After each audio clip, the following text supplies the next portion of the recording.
Good morning, everyone. So I'm very happy to have you all this morning. And we can share our experience in reading illustration books. I've been thinking a lot, and I have many complicated feelings as well. Because during this year, we've got many different thoughts and ideas, and I've been also working on books. And I feel like one of the most important questions to think it's even more important than literature itself. For this year, as a person working in the book publishing industry, I feel so tiny. But I think this industry is also a very great one. And for this book, it's about happiness. And for my bookstore, it's called Jubilo. It means happiness. And we sell illustration books, picture books. So we specialize in these books. And the location of our bookstore is located at the St. Lazarus Parish in Macau. So you can see this is the photo of our bookstore. So in this parish, we have lots of people living in this area. And so it's located at the foot of the hill. It's a quiet little place. And in this community, we have many people. There's a lovely cat. And there's also an old lady living in this area.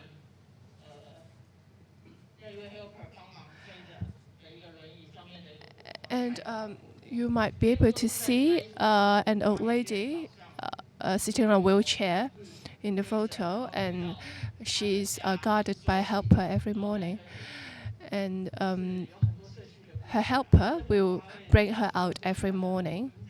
And sometimes they will stop by outside our bookstore and chat with us about their family. And she told me that she has 20 grandchildren and 27 great-grandchildren. And whenever she sees the kids and little babies, she'll think of her grandchildren. So there are many local residents living in this area, and also there are other people running their own business in this parish, and they are living their own life in low profile. And we are all living in this tourism city. So this street is called the Rue de Roque.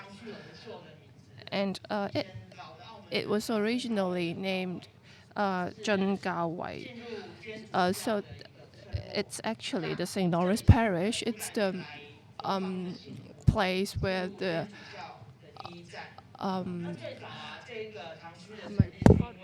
Christians, the Catholics entering this area.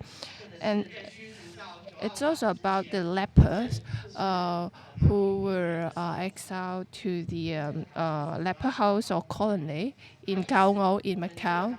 And so for this area, the parish, we paid tribute to the Saint Roch. And 100 years ago, in 1889, in this parish, the parish got demolished at that time, and it's been rebuilt into a new format. So it's just like what you can see in this PPT due to the plague. And in the 1880s, so there is the Black Death. There were lots of mice, and there's a plague. So it changed how the community looked. And there were 2 houses or buildings that survived.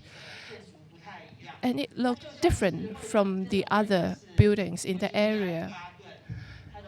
And so in one of the books that I'm mentioning, written by Virginia LIBERDADE, so you can see these 2 buildings. So when the community was rebuilt 100 years ago, these 2 buildings are the only ones that survived. So this year, due to the pandemic, we have always been thinking about the future.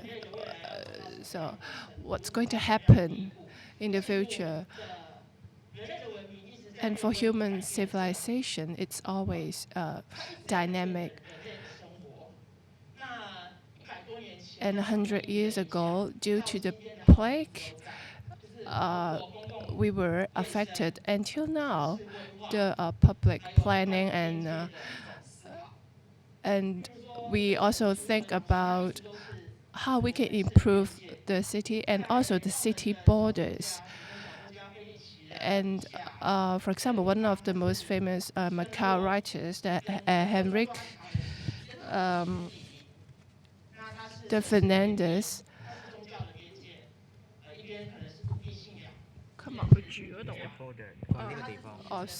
so for this area, it's located on the border of the city. The border of religion. And it's also like living at one side where we have cemeteries, we have hospitals, and for the other side, we have other people living in the community. And for each year in July, in this parish, we have ceremony paying tribute to the Saint Roch. And the Macau Public Security group, you can see them wearing the blue uniforms, and they will play music. And there is a parade which tells the story of the saint. And they will pass by our bookstore as well. We will often listen to the music, and we'll feel very excited. It's just like all the sickness are gone, and they're feeling very happy for this moment. And for this year, there were no police. And you can see in the picture, the people were holding the statue of Saint Roch. And I was there this year, and I was a little disappointed because I didn't hear the music, and we didn't have the usual ceremony. So during the pandemic, what should I tell my children? What stories should I tell them? So we have to talk about hope, happiness during the pandemic. But in reality, we know that there's no music, no band playing due to the pandemics. And we all have to fight against the pandemic.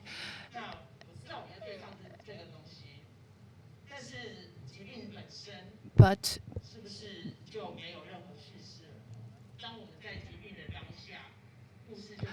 during the pandemic, do we really have something that we can tell? So during this period of time when it seems so desperate, what can we actually create or tell our children? I think a book is a very good medium to convey message. And for the first time this year, in terms of book selling, I feel quite hopeless or helpless.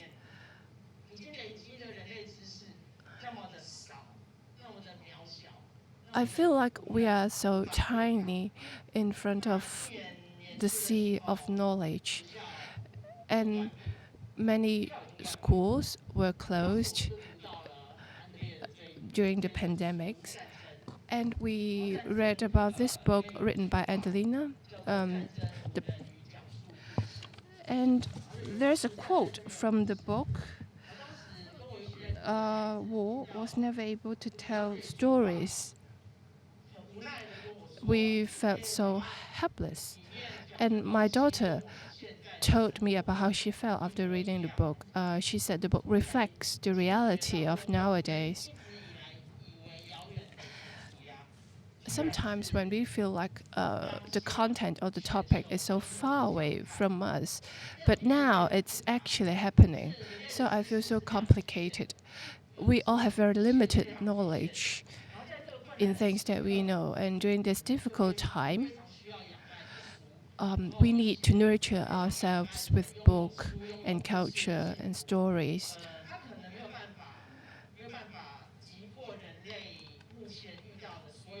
And of course, they might not be able to help us immediately, but they can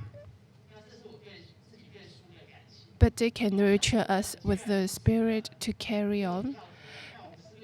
And when the schools are closed down, when children can learn freely at home, and during the lockdown, there is often a term, it's a boundary that we face, and we listen to a lot of broadcasts talking about how we can prevent COVID-19, how to boost up our immune system. And there are many things to educate our children. And for the children in Macau, we have a lot of resources as well. And when we try to observe what's happening around us,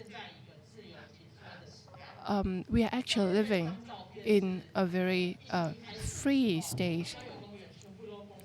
But you can see that all the parks were locked down, and the countryside is the place where we cannot go at that time. So you can see in the photo, there's like a boundary in which we can't go in. And we all have to wear a mask. So this is also like a boundary, a restriction for us. So in our daily lives, we are challenged by lots of different limitations and restrictions.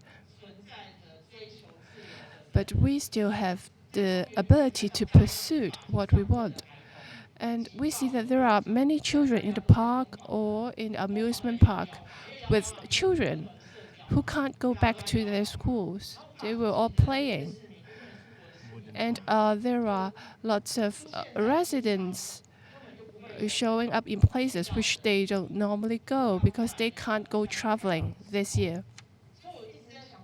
So I've been thinking about what kind of attitude I should adopt this year. Should I be pessimistic?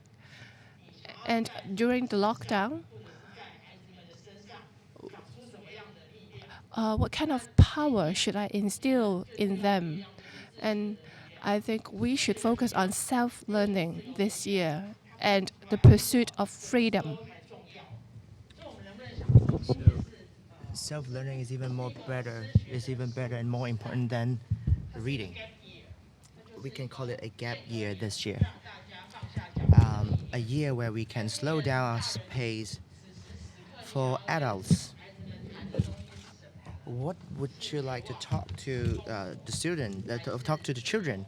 We talk about lockdown or despair, or rather freedom or hope.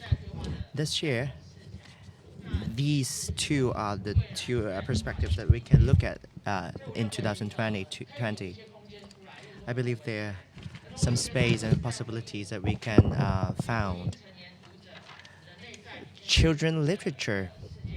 It's a way to respond to the adult world from a different perspective. Everyone was a child before. and all children can be the character, the protagonist of their stories.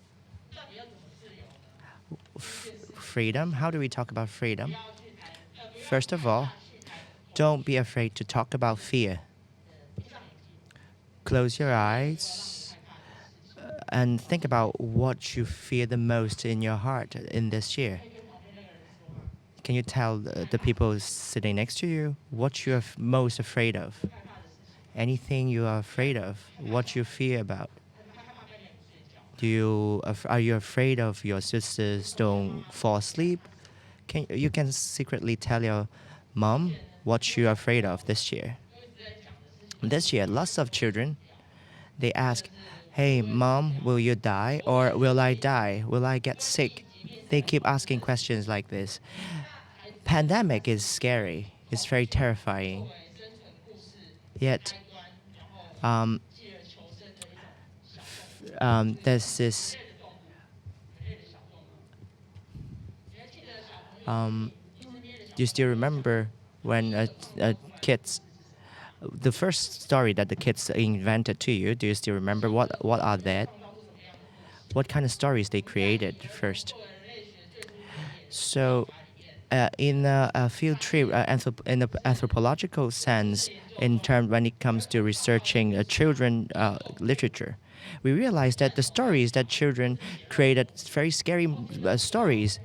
They are either amputated, a story about amputated people, or like without arms or without limbs. According to research, it seems like disaster is an important topic of stories that children created. For example, volcanic eruptions, or a derailing train crashing into a crowd of people, or other things. One day, when I was, they said there's a story about a kid entering a metro, and the head is stuck between the doors, and then it got cut and decapitated. Things like that, stories like that. Why children come up stories like that? This is actually we can call it the beginning of a mythology. We can consider the stories as if the mythologies. Like there's tsunami, there's flooding, there's city collapsing, there's plague, trains derailing, or planes crashing. All these terrifying stories, they actually resemble mythologies, the very beginning of the universe. So, for children, we can call them a vehicle of evolution, the memory of evolution, the memory of how human find ways to survive. So here, I would like to mention a writer called Maurice Sendak. He created stories that create terrifying stories, because he always scolded by his mother. The mother said, if you don't follow my order, then I will not give you lunch. Very, very cruel to Sendak. And he said he believes that he knows kids long ago know the feeling of fear. For example, when your father holds you in his arms and then throw you up in the air, and then you get and he catches you back, you feel excited. So, and also Maurice Sendak said kids wish to somehow show their anxiety, want to see people using terrifying ways to show their anxiety. So in this imaginary world, you can smile through looking at the deepest fear. So now, sometimes kids will trap me in a room, and then they ask me, hey, give me a code and I will let you out from the door, from the room. They need to, and then I said something casual, but the kids ask me, say something terrifying. And then Daxiang, and I would say, okay, I would say, oh, mom is gone, mom's missing. So this code is actually approved by the kids. They would just allow me out from a closet or from a room because they really cared about coding, like, and codes, and for games, kids really care about games. So they look at fear in their very own perspective. For example, there's another book called The Wolf, the Duck, and the Mouse, written by Mac Barno and John Klassen. The illustrator is John Klassen. John Klassen is a Canadian, and his books are quite dark. So let me read the story for you because we can't read it now. We can watch it from the slides. Maybe all of you can move up close to me, close to the stage, then I'll read the story to you. You can come up to the stage if you wish. So what do you see on this cover? We see duck, wolf, and mouse, right? Right, that is the name of the book. The translation translated the title as the Belly of Wild Wolf, My Home. So the story goes. One morning, a rat.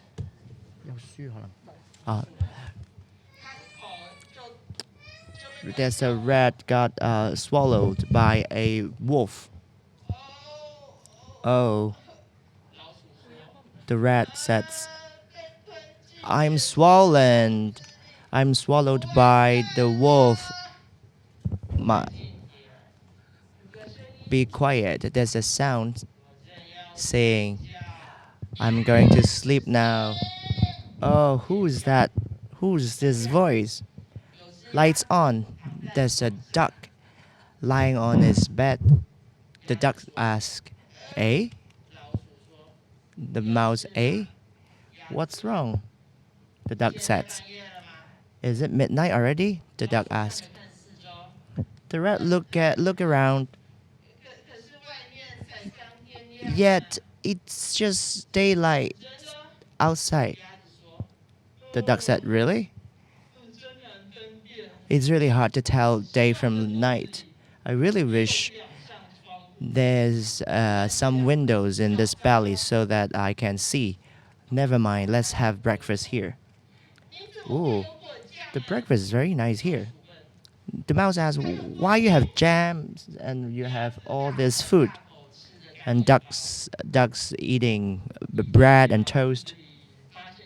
Said, the things you can find in the belly of this wild wolf will amaze you. This is home. You live here? Yeah, I have a good life here. Maybe I'm swallowed, but I haven't decided to be eaten. Now it's lunchtime. They cooked a soup. Rat said, would you miss the world outside? Duck says, no, I won't. I won't miss the world outside. When I was outside, every day what I scared of is being swallowed by a wolf. Here, I don't have to worry about that. Duck is very honest. The rat asked, can I stay? The duck answered, yes, you can. And then they started dancing and having fun. They were just having a party inside the belly of the wolf. It hurts the wolf's belly. The wolf howls, saying, I've never felt so painful in my belly. It must be the thing I have just eaten. The duck yelling to him, saying that I can heal you. How? The duck said, well, there's an old way of healing. As long as you just swallow a huge piece of cheese and a large glass of red wine and also a few candles, then you will be healed and cured. That night, dinner time.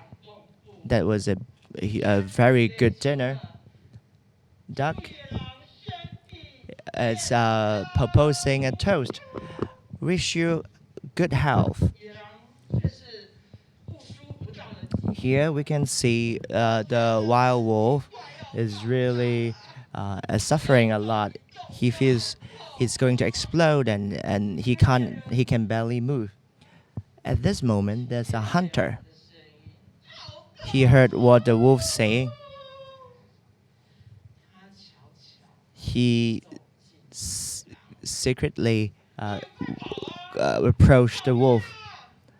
The duck says, go, leave, escape. When the wolf escaped, however, the hunter caught him. The wolf fell on the floor, and he got trapped by the roots of a tree. Oh, duck said, it sucks. What should we do? Maybe this is the end of our lives. The rat said, we must fight. We must fight, do our best. Tonight we have to defend our home. Look at what they are wearing now. They're actually they wear the things that the wolf has eaten. They were like charging to the front. Oh. The hunter said, oh, wow. I've heard, I think like there are ghosts and spirits everywhere in the forest since there's so many noises. Hunter never came back, just left. So here, wolf was bowing to the duck and rat. I have swallowed you, but now you guys rescue me. Just name your wish, then I'll make the wish came true for you. Guess what wish they proposed? Like, so you must got it right.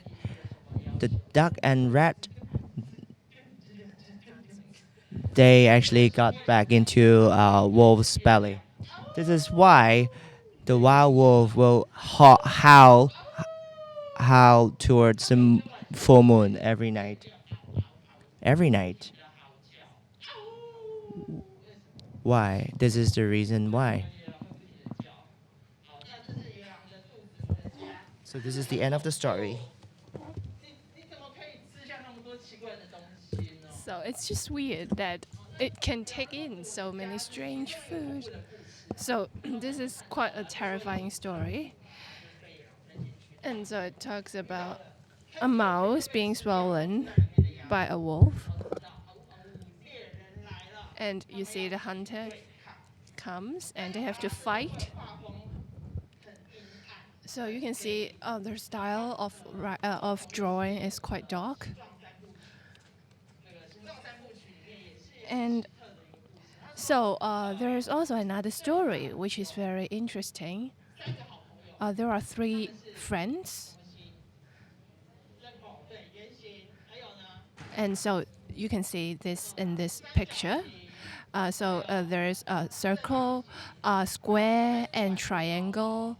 And there are 3 friends. So for circle, it's saying, hey, you can't go out at the back.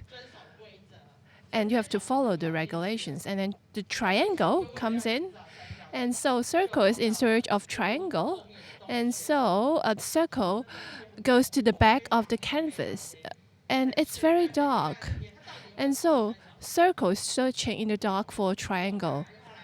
So did circle manage to find triangle? Yes. However, at the same time, circle encounters a very a strange shape, and the circle doesn't know what that is. And so for Clausen's work, it's very dark. And for your friends, do you think they will let their children read these kind of drawings or dark picture books? Sometimes they don't want them to learn about sadness or pain, or learn about the dark side of things, about death, about sickness, or the negative energies. However, for picture books, it can convey all different types of meanings. And even in the dark side of the story, you can find something positive and bright. So what do you think about fear is? How do you shape it? So for a circle, when circle and triangle run because they are afraid of the shape that they don't know and they encounter, it might be something good for them. Even though it's something unknown to them, and they ask their friends to close their eyes and ask them, what shape do you picture? For example, how would you shape ghost or a spirit or something that you don't know?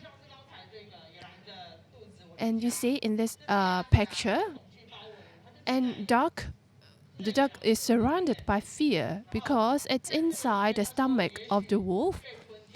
And I may have been swallowed, said the duck. And so when you are surrounded by fear, you will try to fight. And for the next part, it's the way to freedom. It's to give children their power and their right. So there is a story that I want to share. So it's where the wild things are.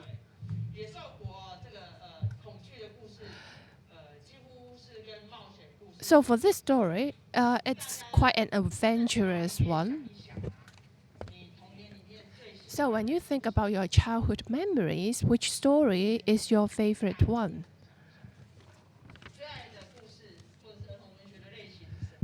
So do you have any preference for the adults or parents?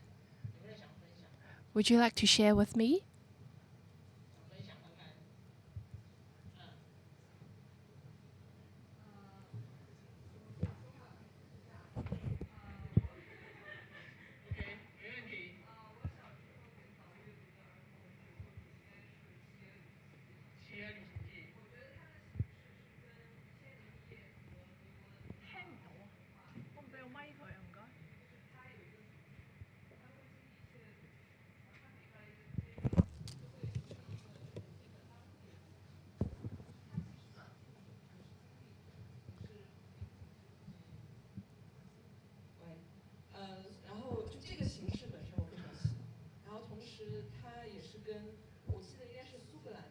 So I'm fascinated by one of the fairy tales related to Scotland. And in the book that I read, I fell in love with the mysterious side of the story. So are you terrified by it? Well, for some of the stories that I read, it's more like fairy tales. So it's not that terrifying inside the fairy tales. Because many of the characters, they have to face the unknown of the environment, of the spirits, or some of the adventures that they went through. And when we were reading those stories about the animals, and one day, and they met something interesting, and they changed the size of their bodies. It's one of the stories that I read, and I thought it's terrifying. And then my sister often told me that she has encountered the genies and the spirits. And for the adventurous stories, it's a way for us to learn how to combat or fight with fear. So when we are reading children's literature, what do you feel about fear? For example, Harry Potter, it's also very dark. And there are things that are terrifying happening in the novel. And so for children, should they read terrifying stories or the adventurous ones? And for children, they are their own masters. Because in the books, the characters, they are often on their own. And the children are experiencing everything on their own. For example, flying, traveling to other places, and listening to different tales and stories. And for fear, it's also related to adventurous stories. And for this story, the character quarrels with her mom. And so it keeps himself inside the room. And then the room becomes a forest. And you see there's a boat sailing to a place far away, to another kingdom with wild animals. And Archie, the character, finally becomes the emperor of the kingdom. And for the author of this story, he's very good at writing these stories. For example, for this collection of books, and the author is Edward Arneson. So in 1936, he created a series of these adventurous books called Little Tim and the Brave Sea Captain. And so it talks about the story between a boy and a captain, and they want to go out to the sea. And the mother of the little boy doesn't allow him to go out to hang out with the captain. However, when his parents allow him to go out, he experienced a lot of things on the ship with the captain, and he travels to different places. And Tim's a very hardworking, a very vibrant boy, and there were many different things that happened during the travel. And there were some accidents happened, and Tim's parents thought that Tim was dead in one of the accidents. And Tim couldn't find his parents. And he tried to look for his parents when he actually got rescued. So in these stories, fear often happens. For example, the children, they won't go onto the ship with their parents inside the story. And so, for this situation, it shows how the children can help themselves in this situation. And the children, they can know how to solve their own problems. And so, adventure stories is very important for children to grow. And fear does not only appear in picture books, it also happens in reality. So when parents are not in the situation, what will the children do?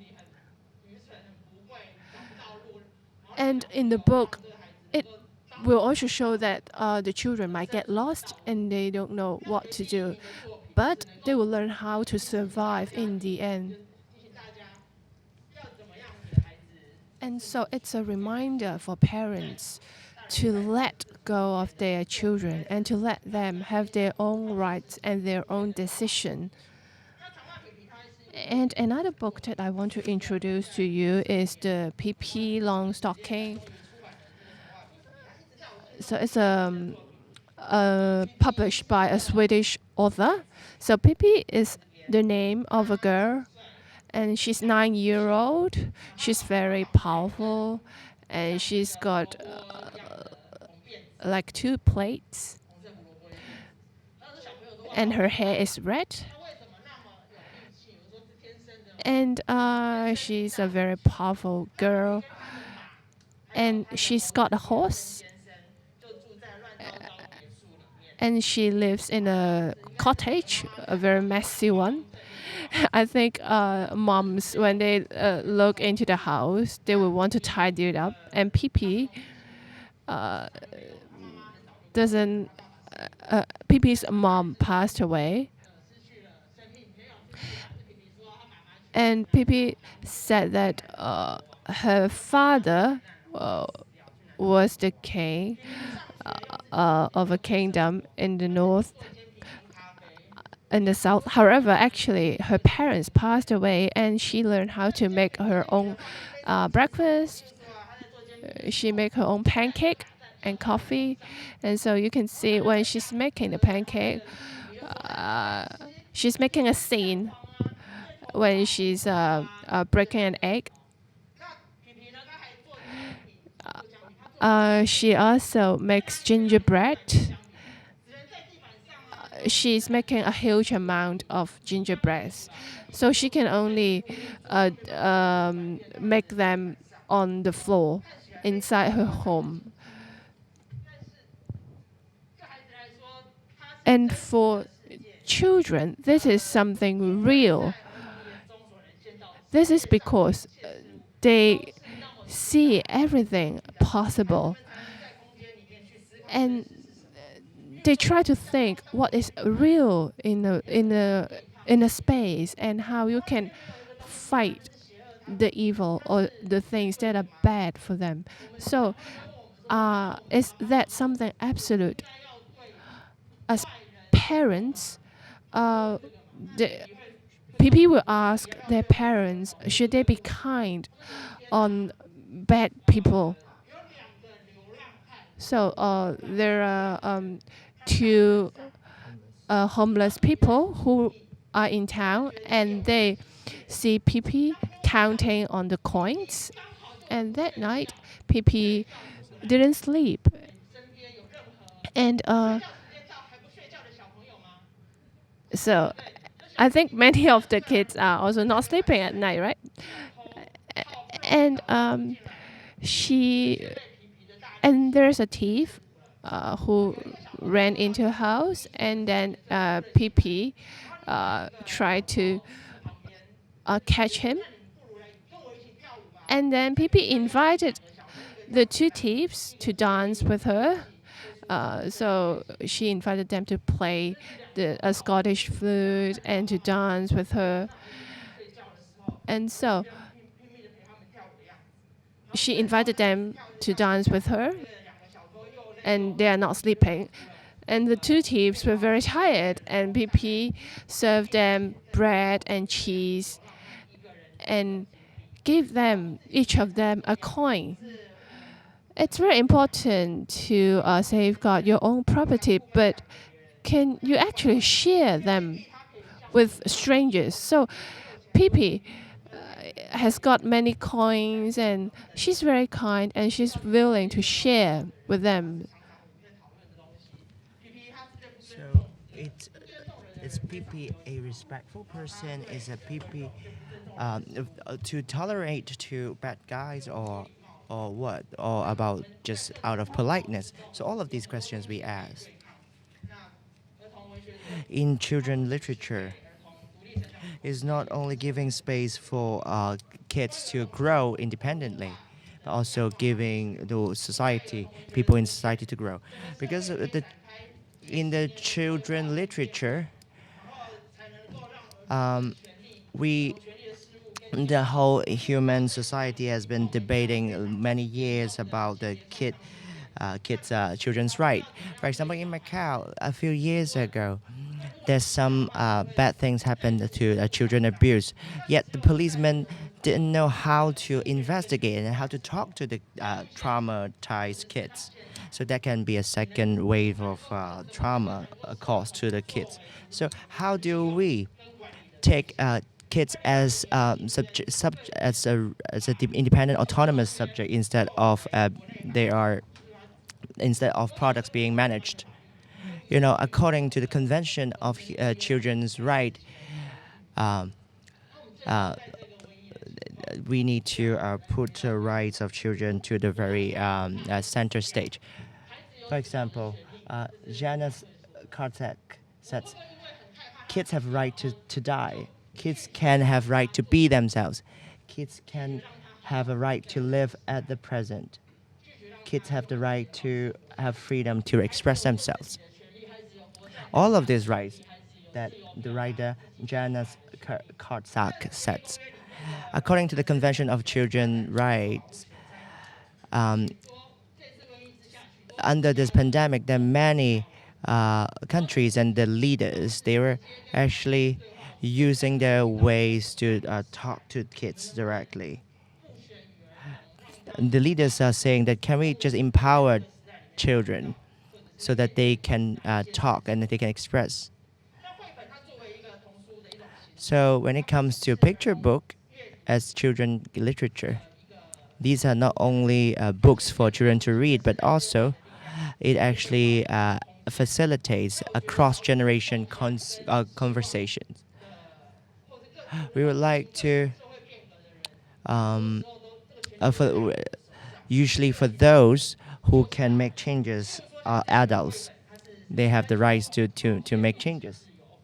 For example, now there's a book called The 3 Balls of Wool Can Change the World. The character actually moved to, the writer actually moved to Slovakia, and then the person actually encountered a Velvet Revolution there. So within this room, the story goes on as these characters weaving and using these balls of wool to weave the future for kids in the for kids. So freedom is something that the former generation can give to the next ones. So when you see here, you see what kids sees is actually here. They spotted dogs in this photo. What is freedom? Freedom is when dogs are feeling cold. People remember that the dog needs a sweater. I hope that all kids have a sweater themselves. Thank you very much.